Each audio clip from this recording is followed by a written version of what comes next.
October down syndrome awareness মান্থের closing পর্যায়ে এসেছি। এটা ক্লোজিং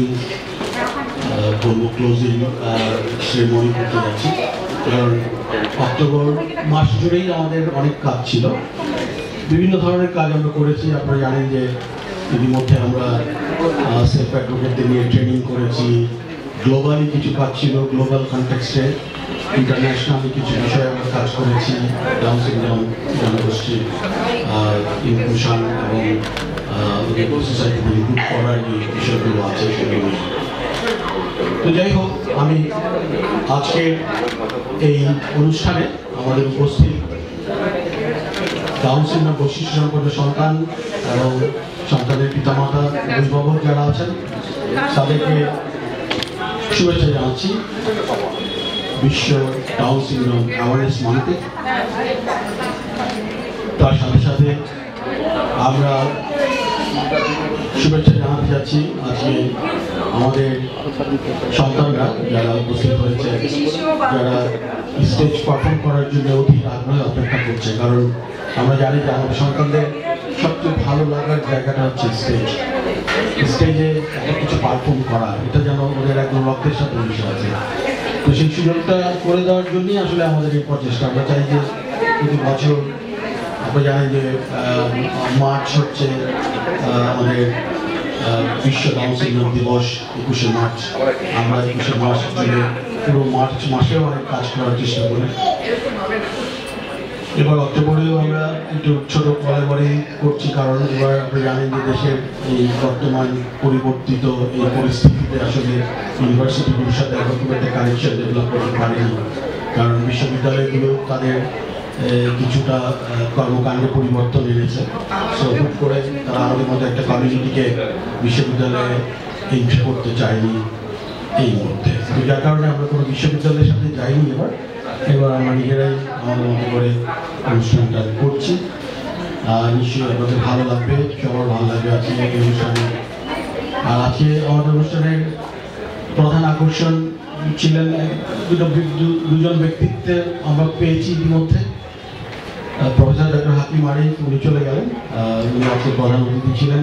উনি হয়তো আবার আসবেন, ওনার সচিবালয়ে একটা জরুরি মিটিং করে গেছে, উনি চলে গেছেন। তবে উনি বলে গেছেন যে উনি শেষ করে আবার আসবেন আমাদের সাথে লাঞ্চের যোগ দেওয়ার জন্য। আর আমরা অনেক বেশি আনন্দিত হয়েছি, আমাদের সাথে যুক্ত হয়েছেন শত ব্যস্ততার মাঝেও প্রফেসর ডক্টর শারজান নাঈম। উনি একাধারে চেয়ারম্যান জাপান বাংলাদেশ ফ্যান্সিং হসপিটাল, চেয়ারম্যান নাগানা ফার্মাসিউটিক্যাল কোম্পানি, উনি chairman Dhaka retirement home, evergreen retirement হোমসের চেয়ারম্যান এবং আমরা বাংলাদেশের প্রেসিডেন্ট, এবং সর্বোপরি আমাদের ডাউন সিনড্রোম সোসাইটি অফ বাংলাদেশের একজন চিফ প্যাট্রন। উনি আমাদেরকে সবসময় সাহস দিচ্ছেন যে তোমরা এগিয়ে যাও, এই কমিউনিটিকে আসলে ইনক্লুড করার জন্যে, সোসাইটিতে ইনক্লুড করার জন্য জাপান বাংলাদেশ থেকেই কিন্তু আমরা প্রথম পদক্ষেপটা নেই সেই 2014 সালে। আপনারা জানেন সেই 2014 সালে যখন ডাউন সিনড্রোমকে কেউ চিনত না, সবাই ওদেরকে বুদ্ধি প্রতিবন্ধী হিসেবে চিহ্নিত করে রেখেছে। এখনও অনেক পিতামাতারা জানে যে ওদের বুদ্ধি কম, কিন্তু আমরা জানি বাবা মারা যে আসলে ডাউন সিনড্রোমে কিন্তু যথেষ্ট বুদ্ধি আছে। সেই বুদ্ধিটা আসলে একটু কাজে লাগাতে হবে। কাজে লাগানোর জন্যই আমাদের এই আয়োজন, যাতে ওরা সক্ষম হয়, ওদের সক্ষমতা বাড়ানোর জন্যই আমাদের এই প্রচেষ্টা। তো আমাদের এই প্রচেষ্টার সাথে যারা যুক্ত আছে, আমরা জানি যে আমরা সবসময় কমিউনিটি স্টেক হোল্ডার যারা আছে তাদের সাথে কাজ করি। আমি না বললেই নয়, আমাদের সাথে যুক্ত হবে। আসলে একটু সময় নিয়েছেন, কারণ সবারই এত বেশি ব্যস্ততা। অক্টোবর মাসের শেষের দিকে এসে আমাদের এই ক্যাম্পেইনের সাথে কিন্তু যুক্ত হয়েছে একটা বড় একটা অর্গানাইজেশন, সেটা হচ্ছে সাইট সেভার। আমরা জানি যে সাইট সেভার এবার আমরা জানি যে সাইট সেভারের একটা ক্যাম্পেইন আছে, সমতার বাংলাদেশ ক্যাম্পেইন আছে। কিন্তু আমাদের বাচ্চারা কিন্তু সেলফ অ্যাডভোকেটটা কিন্তু সে বিষয়ে প্রেজেন্ট করবে। ওরা সমতার বাংলাদেশ ক্যাম্পেইনের বিষয়টা ওরা আজকে প্রেজেন্ট করবে আমাদের কাছে। সমতার বাংলাদেশ ক্যাম্পেইনটা হচ্ছে ওদের রাইটস অ্যান্ড প্রোটেকশন স্টাবলিশ করার জন্য একটা দেশে সারা দেশে গ্লোবাল ক্যাম্পেইন আছে সাইট সেভারে। তো বাংলাদেশে এই ক্যাম্পেইনটা আমরা ইকুয়াল বাংলাদেশ বা সমতার বাংলাদেশ বলি। এই সমতার বাংলাদেশের থিম, যে থিম সং আছে, থিম সং নিয়ে, এটা একটা থিম সং, এই থিম সং নিয়ে ওরা আজকে অনুষ্ঠানের প্রথম ওপেনিং ড্যান্সটা করবে। তো আমরা দেখেছি যে সাইট সেভারের এই ক্যাম্পেইনে আসার কারণে যেটা হয়েছে, এই সমতার বাংলাদেশ ক্যাম্পেইনে আসার কারণে আমাদের বাচ্চারা কিন্তু বলতে পারছে যে ওদের অধিকারগুলো, ওরা কিন্তু ওদের অধিকারগুলো চর্চা করছে, ওরা বুঝতে পারছে যে ওদেরকে কাজ করতে হবে, ওদেরকে কাজ করতে হলে দক্ষ হতে হবে, ওদেরকে কাজ শিখতে হবে। আমি জানি যে ফাহিম হাসান যখন বাংলাদেশ ফ্রেন্ডশিপ হসপিটালে একজন স্টাফ হিসেবে কাজ করছে, উনি ফাহিম পিছনে আছে। তো ফাহিম সামনে চলে আসুন, এখানে স্যারের সাথে বসুন।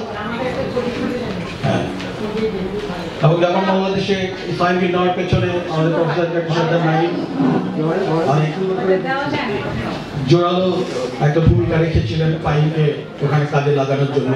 আমরা চাই যে আরো বাচ্চাদের কাজ করার সুযোগ হবে, কারণ আমাদের আরো বড় কিছু অ্যাচিভমেন্ট আছে, বড় কিছু কাজ আছে যেগুলোতে আমাদের বাচ্চারা কাজ করতে পারবে। যেমন রিটায়ারমেন্ট হোম যে প্রজেক্টটা হচ্ছে, সেটাতে বিশাল সুযোগ হবে কেয়ার গিভার হিসেবে ওদের কাজ করার জন্য। তো আমরা জানি যে এই সুযোগগুলো আমরা চাই আমাদের বাচ্চাদের জন্য তৈরি করতে আস্তে আস্তে, এবং সেটারই প্রচেষ্টাগুলো আমরা করছি।